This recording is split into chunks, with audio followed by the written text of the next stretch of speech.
अस्सलाम वालेकुम दोस्तों आज से 1500 साल पहले यानी तकरीबन 541 एडी की बात है कि जब तुर्की के शहर इस्तांबुल में घने और काले बादलों का डेरा जम चुका था। दोस्तों ये इतने घने बादल थे कि इन्होंने सूरज की रोशनी को जमीन तक पहुंचने से बिल्कुल रोक दिया था और लोगों में खुशी फैल चुकी थी कि बारिश होगी तो ये सब कुछ सही हो जाएगा। लेकिन उन बेचारों को क्या पता था कि ये उनके लिए एक मौत का पैगाम है। दोस्तों जहाँ पे इस टाइम तुर्की है उस टाइम ये पूरा इलाका ईस्टर्न रोमन एम्पायर के नाम से जाना जाता था और दोस्तों इसे बाइजेंटाइन एम्पायर भी कहते थे। और दोस्तों यहाँ की कैपिटल सिटी कॉन्स्टेंटिनोपल थी जो आज इस्तांबुल के नाम से जानी जाती है। और दोस्तों ये घने बादल कॉन्स्टेंटिनोपल यानी इस्तांबुल में ही देखे गए थे।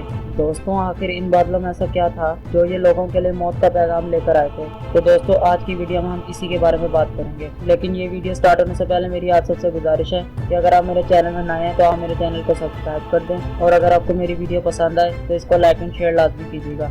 चले दोस्तों स्टार्ट करते हैं।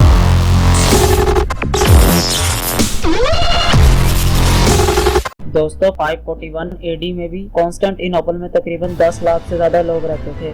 और दोस्तों पिछले कई हफ्तों से घने और काले बादलों का डेरा जम चुका था और फिर वही हुआ जिसका सबको खतरा था। यहाँ पर दोस्तों एक एक करके सब लोगों की मौत होने लग गई। दोस्तों यहाँ पर जिस तरह लोगों की मौत हो रही थी उसने लोगों के अंदर एक खौफ सा बिठा दिया था। दोस्तों यहाँ पर चलते फिरते लोग एकदम गिर पड़ते और फिर उसके बाद मर जाते थे और सब ने यही समझ लिया था कि दुनिया के खत्म होने का वक्त आ चुका है। दोस्तों इन घने बादलों की वजह से जो सूरज की रोशनी जमीन पे नहीं पहुंच रही थी उसकी वजह से जमीन पे एक अजीब सी फोक थी जिसकी वजह से गर्मियों के मौसम में भी यहाँ शदीद सर्दी होने की वजह से बर्फबारी होना शुरू हो गई थी। और इस बर्फबारी की इतनी शिद्दत थी कि इसने लोगों की फसलों को भी तबाह बर्बाद कर दिया और यहाँ तक के जानवरों को भी नहीं छोड़ा। दोस्तों क्योंकि ये सब सूरत हाल देख के लोगों में खौफ बैठ चुका था और इस खौफ को खत्म करने के लिए वहाँ के बाइजेंटाइन एम्पायर जस्टिनियन ने लोगों को कहा कि जो अच्छे लोग हैं उनको कुछ नहीं होगा। लेकिन लोगों में इससे भी कुछ असर पैदा ना हुआ क्योंकि ये बीमारी ना अच्छे लोगों को छोड़ी थी ना बुरे लोगों को। दोस्तों यहाँ पर रोजाना सैकड़ों की तादाद में लोग मर रहे थे जिसकी वजह से बड़ी बड़ी कब्रें खोद के इनको एक साथ ही दफन किया जा रहा था। दोस्तों इन बादलों में ऐसा पता नहीं क्या अजीब था कि ये बादल जहाँ भी जाते जा रहे थे वहाँ पे ये अजीब बीमारी अपने साथ लेके जा रहे थे। दोस्तों इसने अपने साथ साथ Spain, France, Paris, Italy, Greece, Turkey, Milano, Napoli और साथ साथ ईरान को भी नहीं छोड़ा था। दोस्तों इन बादलों में ऐसा पता नहीं क्या था कि लोगों का हर चीज पे से एतमाद उठ गया और लोगों के पास सिर्फ एक ही जवाब बच गया और वो ये था कि दुनिया का अब दी एंड होने जा रहा है। और इस पे उनका यकीन और पुख्ता हो गया जब बाइजेंटाइन एम्पायर खुद इस बीमारी का शिकार हो गया था।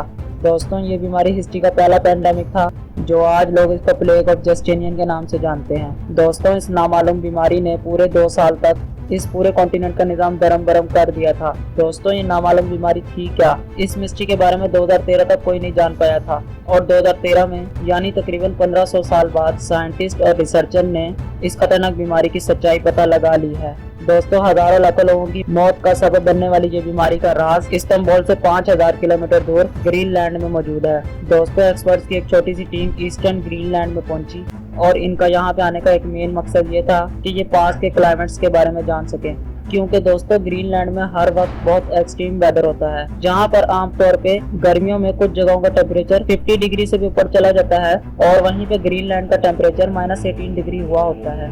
दोस्तों ग्रीनलैंड में गर्मी का मौसम इसके दूर दूर तक नहीं भटकता और इसी वजह से आसमान से जो भी डस्ट या फिर कोई भी वेदर कंडीशन होती है वो बर्फ के साथ जमीन पे आकर जम जाती है। दोस्तों एक्सपर्ट्स का कहना है कि ग्रीनलैंड की जमीन में तकरीबन पिछले 1 लाख सालों का क्लाइमेट डाटा मौजूद है। दोस्तों हर साल जो ग्रीनलैंड में बर्फ पड़ती है वो लेयर्स की शक्ल में एक दूसरे के ऊपर चढ़ती जाती हैं और हर लेयर का साइज तकरीबन 5 सेंटीमीटर होता है। यानी कि ग्रीनलैंड में जो पूरा साल बर्फ पड़ती है उसकी मोटाई तकरीबन 5 सेंटीमीटर तक होती है। और इसी वजह से रिसर्चर पता लगा लेते हैं कि पिछले साल या फिर उससे पिछले साल में यहाँ पे कैसा वेदर था। और रिसर्चर्स को आज से 1500 साल पहले का क्लाइमेट डाटा निकालने के लिए जमीन में दबी 75 मीटर तक बर्फ के सैंपल को बाहर निकालना होगा। दोस्तों एक्सपर्ट्स ने यहाँ पे ड्रिलिंग का काम स्टार्ट किया और पिछले 2000 से पड़ने वाली बर्फ का क्लाइमेट डाटा निकाल लिया। दोस्तों इस निकालने वाली स्नो कोर की लंबाई तकरीबन 100 मीटर थी जिसमें पिछले पूरे 2000 सालों का क्लाइमेट डाटा मौजूद था और इसमें मौजूद प्लेग ऑफ जस्टिनियन में होने वाला क्लाइमेट डाटा मौजूद था। दोस्तों निकालने वाली आइस कोर के ऊपर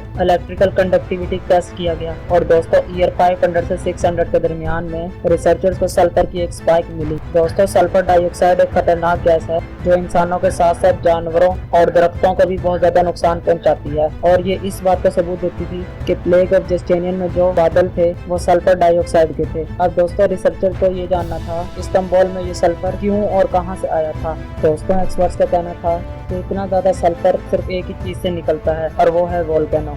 दोस्तों जमीन की इनर कोर में पिघले हुए पत्थर मैग्मा की सूरत में उबल रहे होते हैं और वह जमीन से बाहर आने की पूरी कोशिश कर रहे होते हैं, लेकिन जमीन की आउटर लेयर इसको रोक के रखती है। लेकिन इन दोनों की जंग तब तक ही चलती रहती है जब तक इसके साथ पानी ना मिल जाए और जैसे ही इसके साथ पानी मिलता है तो पानी बॉयल होकर भाप की शक्ल इख्तियार कर लेता है, जिसकी वजह से जमीन की आउटर लेयर पे काफी ज्यादा जोर पड़ता है और पिघला हुआ मैग्मा जमीन के नर्म हिस्से से लावा बन के बाहर निकलता है। क्योंकि दोस्तों पानी और सल्फर लावा के साथ मिक्स नहीं होती और इसी वजह से ये गैस की सूरत में आसमान में फैल जाती हैं और बादल की शक्ल इख्तियार कर लेती है। और दोस्तों अगर यही बादल बारिश की शक्ल में बरसे तो ये सल्फ्यूरिक एसिड की बारिश बनती है और अगर ना बरसे तो ये सूरज की रोशनी को जमीन तक नहीं पहुंचने देती और साथ साथ ये फिजा को भी आलूदा करती है और इसकी सूरत में हर जगह तबाही तबाही होती है। और दोस्तों आज से 1500 साल पहले प्लेग ऑफ जस्टिनियन में यही मामला पेश आया था, जिसमें ये जहरीली गैस यानी कि सल्फ्यूरिक गैस इंसानों के लिए मौत का बायस बन रही थी और इसी वजह से प्लेग ऑफ जस्टिनियन में एक के बाद एक मौत हो रही थी। लेकिन दोस्तों रिसर्चर्स का भी ये जानना था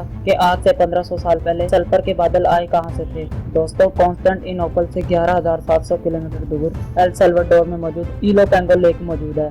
दोस्तों जब कॉन्स्टेंटिनोपल में प्लेग ऑफ जस्टिनियन आया था तो उसी वक्त इस लेक में मौजूद एक बहुत बड़ा वोल्केनो फटा था और इसकी एक बहुत बड़ी मिसाल ये पहाड़ है।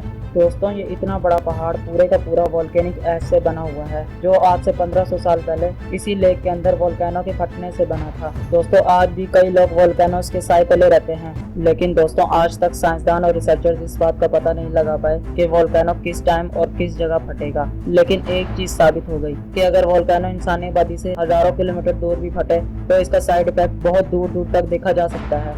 तो दोस्तों ये थी आज की वीडियो, पसंद आया तो इसको लाइक एंड शेयर लाजमी कीजिएगा। चले मिलते हैं एक अगली शानदार वीडियो में, तब तक के लिए अल्लाह हाफिज।